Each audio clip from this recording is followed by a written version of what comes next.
Dahil sa tuloy-tuloy na pagsisikap ng Laguna PNP laban sa mga taong nagtatago sa batas, naaresto ang tatlong most wanted person sa isinagawang manhunt operation sa Laguna. Patrolwoman Mary May Satorino sa detalye. Tatlong regional level most wanted persons ang naaresto sa magkakahiwalay na manhunt operation ng Laguna PNP. Sa bisa ng mga warrant of arrest, inaresto si alias Garapon sa San Pedro City dahil sa kasong rape na walang inirekomendang piyansa. Sumunod namang naaresto si alias Alvin sa Calamba City sa kasong statutory rape, habang si alias Rick nasangkot sa kasong paglabag sa Republic Act 9165 o Comprehensive Dangerous Drugs Act of 2002 ay nahuli sa Los Baños matapos ang isinagawang operasyon ng RMF-B4A at Los Baños PNP. Kasalukuyang nasa custody ng kanilang operating units ang mga naarestong akusado.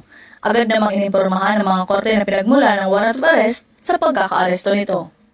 Mga kababayan, ang Laguna PNP ay hindi tumitigil sa pagtugis sa mga nagtatago sa batas upang mabigyan ng agarang hustisya ang mga biktima.